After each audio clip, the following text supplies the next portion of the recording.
بسم اللہ الرحمن الرحیم۔ آج ہم لوگ جو ہے نا سورہ بقرہ کی آیت نمبر 114 پڑھیں گے، لیکن اس سے پہلے آیت نمبر 113 اور 12 ہم نے پڑھی تھی لاسٹ ویک میں، تو اس کا میں تھوڑا سا خلاصہ کر دیتی ہوں۔ اس میں یہی تھا کہ اللہ تعالیٰ جو ہے وہ یہی فرما رہے تھے کہ جو یہودی ہیں وہ کہتے ہیں کہ نصارہ جو ہے ان کی کوئی اہمیت نہیں ہے، اور نصارہ یعنی جو عیسائی لوگ ہیں وہ یہودیوں کے بارے میں اس طرح کی باتیں کرتے ہیں، اور اسی طرح کی بات جو ہے وہ لوگ بھی کرتے ہیں یعنی جن کے پاس کوئی علم نہیں ہے، یعنی خدا کی کتاب کا مراد اس سے جو ہے وہ بنی اسماعیل ہے۔ تو اللہ تعالیٰ نے کہا کہ اس طرح کی یہ جو لوگ ایک دوسرے پر بہتان باندھ رہے ہیں یا جو باتیں کر رہے ہیں، یہ ساری بے بنیاد باتیں ہیں، اور ان کے بارے میں فیصلہ جو ہے وہ ہم کریں گے۔ اس سے پہلی والی جو آیت تھی اس میں یہ بات ہو رہی تھی کہ یہ لوگ کہہ رہے تھے کہ صرف جو ہے یہ کہہ دینا ہی کافی ہے کہ ہم نصارہ ہیں یا پھر ہم یہودی ہیں، تو اسی سے بخشش ہو جاتی ہے، لیکن اللہ تعالیٰ نے فرمایا کہ نہیں، ایسا نہیں ہے۔ وہی لوگ جو ہے کامیاب ہوں گے جو کہ اپنی پوری یعنی اطاعت جو ہے وہ اللہ تعالیٰ کی کریں گے، اور اللہ کی شریعت کو مانیں گے، اور جو بھی اللہ تعالیٰ نے احکامات بھیجے ہیں ان پر عمل کریں گے۔ اس کے بعد اب وہی جو ہے سلسلہ کلام ہے، وہیں سے بات دوبارہ سے شروع کر رہے ہیں ہم۔ ومن ازلم ممن منع مساجد اللہ ان یذکر فیہا اسمہ وسعی فی خرابہا۔ اچھا، تو اس میں اللہ تعالیٰ کہہ رہے ہیں کہ ان سے بڑھ کر ظالم کون ہو سکتا ہے جو اللہ کی مسجدوں کو یا اللہ کے جو گھر ہیں یا اللہ کے معبد جو ہیں، یا معبد مطلب عبادت کی جگہ جو ہے، تو وہاں پہ جو لوگ لوگوں کو روکتے ہیں اور منع کرتے ہیں، وہاں پہ خون خرابہ کرتے ہیں، وہاں پہ لڑائی جھگڑا کرتے ہیں، اور اللہ تعالیٰ کا نام وہاں پر لینے نہیں دیتے ہیں، اور اس کی ویرانی کے در پہ ہوتے ہیں، یعنی اس کو ویران کرنے کے در پہ ہو جاتے ہیں، ویران کرنے کی کوششیں کرتے ہیں۔ تو اللہ تعالیٰ یہاں پہ یہ بتانا چاہ رہے ہیں کہ یہ جو یہود و نصارہ جو ہیں، یہ ویسے تو اگر دیکھا جائے تو یہاں پہ جب مسلمانوں کے سامنے تو یہ دونوں گروہ جو ہے نا یہ اکٹھے ہو گئے ہیں، اور ان کے ساتھ تیسرا گروہ وہ بھی ہے جو کفار مکہ کا ہے، یعنی مکہ کے جو قریش کے جو بڑے بڑے سردار ہیں، 3 گروہ ہو گئے مسلمانوں کے خلاف۔ تو اللہ تعالیٰ کہہ رہے ہیں کہ یہاں پہ تو یہ لوگ ایک دوسرے کے ساتھ ایک دوسرے کی ہیلپ کر رہے ہیں اور ایک دوسرے کے بازو بنے ہوئے ہیں، لیکن ان کی جو پرانی تاریخ ہے وہ یہ بتاتی ہے کہ یہ لوگ ایک دوسرے کی ہی عبادت گاہوں کو خراب کرتے رہے ہیں اور ویران کرتے رہے ہیں۔ جیسے کہ بیت المقدس جو ہے اس کا جو مشرقی حصہ ہے وہ نصارہ یعنی عیسائیوں کا آپ کہہ سکتے ہیں قبلہ ہے، کیونکہ حضرت مریم علیہ السلام جو ہیں انہوں نے وہاں پر اس یعنی بیت المقدس کے اس حصے میں انہوں نے اعتکاف کیا تھا، اور یہ جو ہے یہودی جو ہیں یہ کہتے ہیں کہ بیت المقدس کا جو مغربی حصہ ہے وہ ہمارا جو ہے وہ معبد ہے یا وہ ہمارا قبلہ ہے۔ تو نصارہ جو تھے وہ مشرق کی طرف منہ کر کے نماز پڑھتے تھے، یہ مغرب کی طرف پڑھتے تھے۔ تو اس سے جو ہے یہ لوگ جو ہے بیت المقدس کے اندر بھی ایک دوسرے کے ساتھ خون خرابہ کرتے رہے ہیں اور لڑتے جھگڑتے رہے ہیں، اور آپس میں ان کی لڑائیاں جو ہے جاری رہی ہیں، اور اس کے بعد جو ہے بیت المقدس کے باہر بھی یعنی کسی اور جگہ پر بھی اگر یہ لوگ کہیں پہ جمع ہوئے ہیں اور انہوں نے اپنی مسجد بنائی ہے، انہوں نے اپنی بنائی ہے، تو یہ ایک دوسرے کی مسجدوں کو جو ہے وہ خراب کرنے کے لیے یا اس کو ویران کرنے کے لیے یا اس کو سمجھ لو جیسے ڈھا دینا ہوتا ہے کسی چیز کو گرانے کے لیے، اس کے در پہ یہ لوگ رہتے تھے۔ تو اللہ تعالیٰ کہہ رہے ہیں کہ ان کی اپنی تاریخ تو ایسی ہے، اور یہاں پہ تو یہ ایک یعنی 2 دوست بن کے آ جاتے ہیں، کہتے ہیں نا دشمن دوست ہوتا ہے۔ تو اس طرح کی ان لوگوں نے کوئی سچویشن جو ہے وہ بنا لی ہوئی ہے، لیکن اللہ تعالیٰ تو ظاہر ہے ان کی تاریخ سے واقف ہیں، تو اللہ تعالیٰ ان کی تاریخ کو دہرا رہے ہیں۔ اللہ تعالیٰ آگے فرما رہے ہیں اولئک ما کان لہم، یہی ہے کہ نہیں زیبا تھا جن کے لیے یدخلوہا کہ وہ ان میں جائیں، الا خائفین مگر اللہ سے ڈرتے ہوئے۔ کہنے کا مطلب یہ ہے کہ اللہ تعالیٰ کہہ رہے ہیں کہ یہ جو لوگ ہیں اللہ کی مسجدوں کے اندر جو داخل ہوتے ہیں لوگ، ان کا حق تو یہ ہوتا ہے کہ جب بھی وہ اللہ کی مسجد میں داخل ہوں تو ڈرتے ہوئے داخل ہوں، یعنی کہنے کا مطلب یہ ہے تقوی کے ساتھ اور پرہیزگاری کے ساتھ اور اس احساس کے ساتھ کہ یہ بہت ہی ایک مقدس گھر ہے اور اللہ کا گھر ہے، یہاں پہ اللہ کی بات ہوگی، اللہ کے ساتھ جو ہے ہمارا ایک تعلق اور رابطے کا ذریعہ ہے یہ، اور یہ مقدس جگہ ہے۔ یہاں پہ ان کو اس احساس کے ساتھ اور اس مطلب احساس ذمہ داری کے ساتھ اور اس جذبے کے ساتھ داخل ہونا چاہیے، اللہ تعالیٰ سے ڈرتے ہوئے داخل ہونا چاہیے۔ لیکن ان لوگوں کا رویہ کیا ہوتا ہے کہ یہ بڑے فخر اور غرور سے، ظاہر سی بات ہے جب ایک دوسرے کی وہ مسجدوں کو تباہ کر لیتے ہیں یا ویرانی کر دیتے ہیں، یا نصارہ نے یہودیوں کو وہاں سے نکال بھگایا یا انہوں نے ان کو، تو پھر جب یہ مسجدوں میں داخل ہوتے تو بڑے فخر اور غرور سے داخل ہوتے ہیں۔ اللہ تعالیٰ فرما رہے ہیں کہ نہیں، یہ خدا کی مسجد میں، خدا کے گھر میں داخل ہونے کا یہ انداز جو ہے یہ ٹھیک نہیں ہے، کیونکہ تکبر یا غرور جو ہے یا بڑائی جو ہے وہ ساری اور عظمت جو ہے وہ تو اللہ تعالیٰ کے لیے ہی ہے،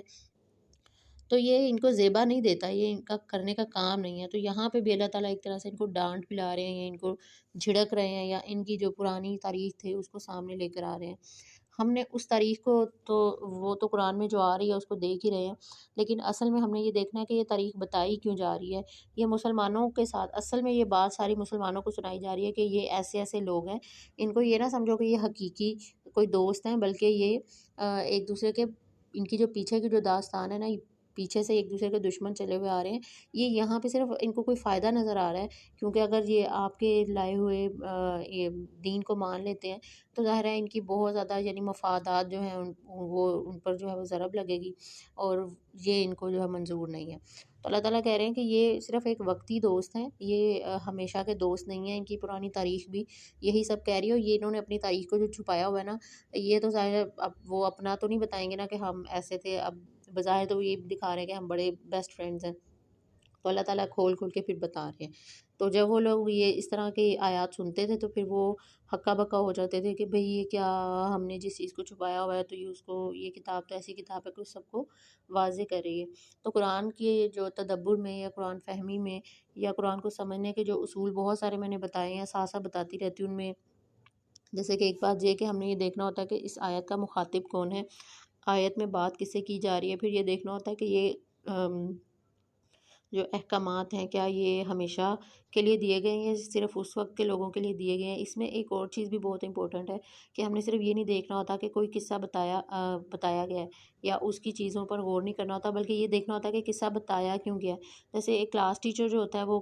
کیا کرتا ہے کہ وہ کلاس روم میں کوئی قصہ جو ہے وہ بتاتے ہیں، لیکن اس کے پیچھے مقصد کچھ اور ہوتا ہے۔ ٹیچر اپنے اسٹوڈنٹس کو کوئی سبق سکھانا چاہ رہا ہوتا ہے یا کوئی بات، کوئی نقطہ ان کو سمجھانا چاہ رہا ہوتا ہے، تو جس کی وجہ سے وہ مثال لے کر آتے ہیں، تو ہماری جو نظر ہوتی ہے وہ صرف اس مثال پر رہ جاتی ہے، وہ کہیں کیوں گئی تھی، اس کا مقصد کیا تھا، اس کا مدعا کیا تھا، وہ جو ہے وہ نظروں سے اوجھل ہو جاتا ہے، جس کی وجہ سے مختلف جو ہے وہ نتائج سامنے آتے ہیں، جس کی وجہ سے تفاسیر کے اندر بھی مختلف جو ہے آپ کو آراء ملتی ہیں، مختلف پوائنٹ آف ویوز ملتے ہیں۔ کچھ جو علماء ہیں وہ اس طرح سے کرتے ہیں کہ جو سامنے بات آ رہی ہوتی ہے صرف اسی کو بتا دیتے ہیں، اور کچھ جو علماء ہوتے ہیں وہ اس بات کو کہا کیوں گیا ہے اس کو بتاتے ہیں۔ مثال کے طور پہ حضرت یوسف علیہ السلام کا قصہ بتایا گیا، حضرت مریم علیہ السلام کا قصہ بتایا گیا، حضرت زکریا کا بتایا گیا، حضرت ابراہیم، حضرت موسیٰ علیہ السلام کے قصے جو ہیں یہ طرح طرح مطلب جگہ جگہ پہ آئے ہوئے ہیں ٹوٹ پھوٹ کے۔ تو اللہ تعالیٰ وہ جو قصے کا کوئی ایک پارٹ اٹھاتے ہیں، کوئی ایک حصہ، یعنی پورا قصہ ایک جگہ پہ نہیں بتا دیتے، سوائے سورہ یوسف میں جو پورا قصہ ایک ہی جگہ پہ بتایا گیا، تو کوئی ایک پارٹ اٹھاتے ہیں، کوئی ایک حصہ ہے، کوئی ایک سین، اور اس جگہ پہ بتا دیتے ہیں۔ کیوں؟ کیونکہ وہ سین اس وقت کے مسلمانوں کے حالات کے ساتھ بالکل میچ کر رہا ہوتا ہے۔ تو جو سورہ یوسف ہے وہ ایک، اگر کوئی پڑھنے والا تو اس طرح سے پڑھے گا کہ وہ کہیں گے کہ اس میں ایک کہانی سنائی گئی اور یہ حضرت یوسف علیہ السلام کا قصہ ہے، ان کے 11 بھائی تھے اور انہوں نے یہ کیا اور اینڈ پہ انہوں نے اپنے بھائیوں کے ساتھ اچھا سلوک کیا۔ لیکن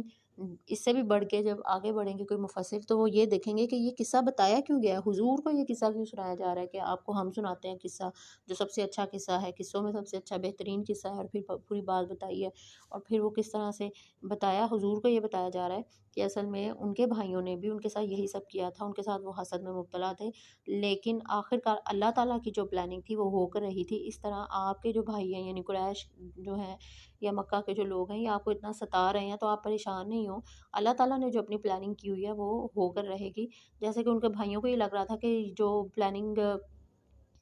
شاید وہ ان کو لگ رہا تھا کہ جو ہم کر رہے ہیں ان کو شاید نبوت نہیں ملے گی، اور اس طرح سے جو ہے نا یہ باقی ساری ہماری مشکلات اور مصائب سے ہمیں چھٹکارا مل جائے گا۔ لیکن ان کا ہر قدم جو انہوں نے اٹھایا تھا حضرت یوسف علیہ السلام کے خلاف، وہ حضرت یوسف علیہ السلام کے حق میں جو ہے وہ بہتر ثابت ہوا اور اللہ تعالیٰ کی پلاننگ کا وہ ایک حصہ تھا، لیکن ظاہر ہے انہوں نے اس کو کیا۔ تو اللہ تعالیٰ کہنا یہ چاہ رہے ہیں کہ جو میں نے کرنا تھا میں نے اس کو کر کے ہی رہنا تھا، یعنی جو بھی اللہ تعالیٰ پلان کر لیتے ہیں وہ ہو کے رہتا ہے۔ تو لہٰذا آپ بھی جو ہے حوصلہ رکھیں اور جو ہے پریشانی اور اللہ کی مدد آپ کو ہی آئے گی۔ تو اس طرح یہاں پہ بھی جو آیت بیان کی جا رہی، اس میں بھی ہم نے صرف یہ نہیں دیکھنا کہ بات کیا کہی جا رہی، بلکہ یہ اس بات پہ بھی غور کرنا ہے کہ بات کہی کیوں جا رہی ہے اور کس سے کہی جا رہی ہے۔ تو اس کا اگلا پارٹ ہم دیکھتے ہیں، لَهُمْ فِي الدُّنْيَا خِزْيٌ وَلَهُمْ فِي الْآخِرَةِ عَذَابٌ عَظِيمٌ۔ اللہ تعالیٰ کہہ رہے ہیں کہ وہ لوگ جو کہ اللہ تعالیٰ کی مسجدوں میں آتے ہیں اور ڈرتے ہوئے نہیں آتے، یعنی ظاہر سی بات ہے وہ تکبر و غرور کے ساتھ داخل ہوتے ہیں، تو دنیا کی زندگی میں بھی ان کے لیے ذلت ہے، رسوائی ہے، اور آخرت کی جو زندگی ہے اس میں ان کے لیے بڑا عذاب ہے، وہاں پہ رسوائی نہیں ہے بلکہ بہت بڑا عذاب ہے۔ اور عذاب عظیم یعنی کہ یہ صفت موصوف ہے، یعنی کسی چیز کی جو جب ہم ایڈجیکٹیو ہوتا ہے نا کسی چیز کی کوالٹی بتاتے ہیں کہ لمبا لڑکا چھوٹی لڑکی، تو اس طرح سے عذاب تو ہے لیکن بہت بڑا عذاب ہے، عظیم ہے، بہت بڑا عذاب۔ اور عظیم کے لفظ میں جو صیغہ ہے اس کا مطلب ہے کہ یہ چیز ہمیشہ رہے گی، اور یہ بہت یعنی کہ بڑا عذاب ہے، اور اس کی جو مدت ہے وہ بھی بہت زیادہ ہے، اور اس کے اندر جو کمی بیشی کا امکان جو ہے وہ نہیں ہے، ایسا نہیں ہے کہ کبھی ہوگا کبھی نہیں ہوگا، جس نوعیت ہے جس حساب سے وہ دیا گیا اسی حساب سے وہ دیا جاتا رہے گا۔ تو اس کے بعد اگلی آیت ہے وَلِلَّهِ الْمَشْرِقُ وَالْمَغْرِبُ، اور اللہ ہی کے لیے ہے مشرق اور مغرب، فَأَيْنَمَا تُوَلُّوا فَثَمَّ وَجْهُ اللّٰهِ إِنَّ اللّٰهَ وَاسِعٌ عَلِيمٌ۔ تو اللہ ہی کے لیے ہے مشرق اور مغرب، اور جدھر تم رخ کرو گے وہی اللہ کا رخ ہے، بے شک اللہ بہت گنجائش والا ہے اور جاننے والا ہے۔ تو اس میں بھی وہی بات کہ یہ لوگ مشرق اور مغرب کی وجہ سے آپس میں لڑتے جھگڑتے رہتے تھے، تو اللہ تعالیٰ یہ فرما رہے ہیں کہ مشرق ہو یا مغرب ہو وہ اللہ ہی کا ہے، کیونکہ ساری سمتیں جو ہیں وہ اللہ ہی کی ہیں۔ جو انسان کا وہ ہے نا امتحان ہے، وہ یہ نہیں ہے کہ اس نے مشرق کی طرف منہ کرنا ہے یا مغرب کی طرف، بلکہ اس کا امتحان یہ ہے کہ کیا وہ کام کرتا ہے جو اللہ تعالیٰ نے اسے کہا، یعنی اللہ نے کہا ہے کہ مشرق کی طرف منہ کرو تو وہ مشرق کی طرف منہ کر لے، اور کہا مغرب کی طرف پھر جاؤ تو وہ مغرب کی طرف پھر جائے۔ یہ اس کی بندگی کا یا اس کی اطاعت کا، ایک بندے کی، ایک غلام کی بندگی کا ثبوت ہے کہ وہ اپنے آقا کی ہر بات مانتا ہے۔ ورنہ اللہ تعالیٰ کہہ رہے ہیں کہ جو ہے سمتیں ہیں نا یا اطراف ہیں، ان میں ایسا کچھ نہیں ہے۔ اصل جو بات ہے وہ یہ ہے کہ اللہ کے حکم کی جو ہے وہ پابندی کی جائے، جیسے اللہ تعالیٰ نے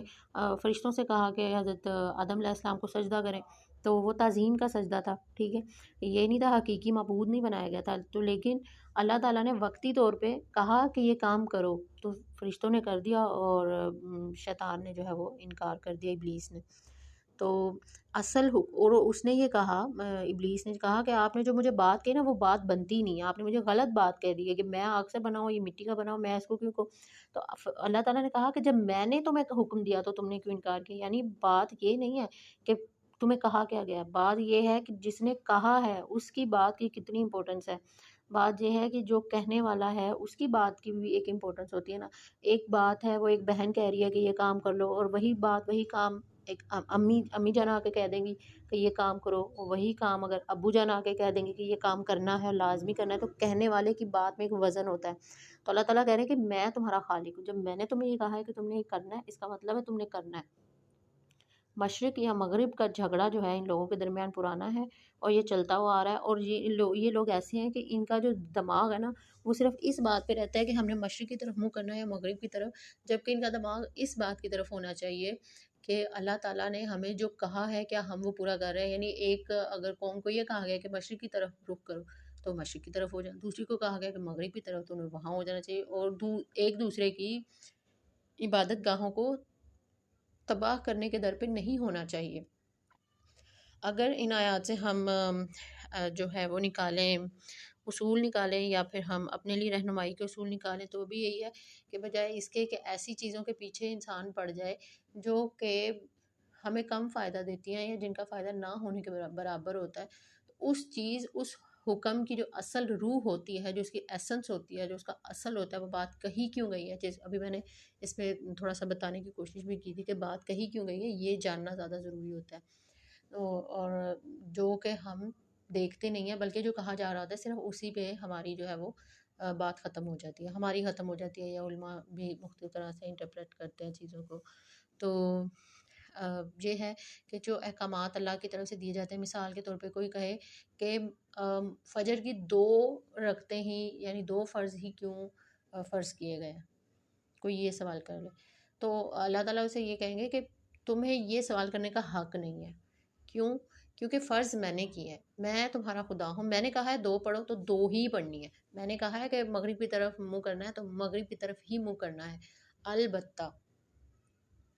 یہ سوال تمہارا بنتا نہیں ہے، کیونکہ تمہیں اس بات پہ ہونا چاہیے کہ اس سے کرنے سے میری زندگی میں کیا فرق پڑے گا. یعنی 2 رکعت اگر میں صبح صبح اٹھ کے پڑھوں گی تو میری زندگی میں کیا فرق پڑے گا، مجھے کیوں پڑھنا چاہیے، آخر میرا اس ہستی کے ساتھ ایسا تعلق ہی کیا ہے کہ جس کے لیے میں اپنی نیند کو قربان کروں، جس کے لیے میں سردی میں اٹھوں، وضو کروں، جس کے لیے میں روزے رکھوں، کیا ہے وہ ذات کے ساتھ میرا تعلق کیا ہے اور کیوں ہے. اس طرح کا سوال ٹھیک ہے، لیکن یہ کہنا کہ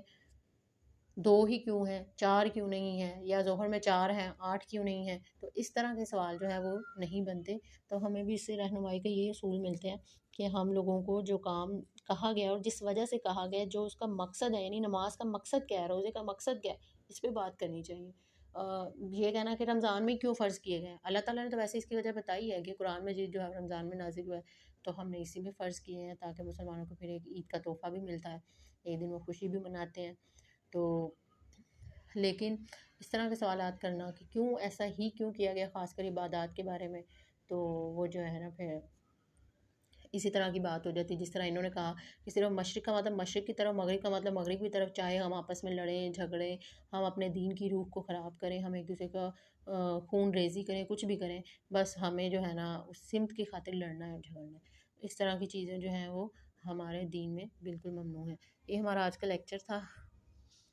تو اس کے بعد ہم اب اگلا جو ہے وہ نیکسٹ کلاس میں پڑھیں گے.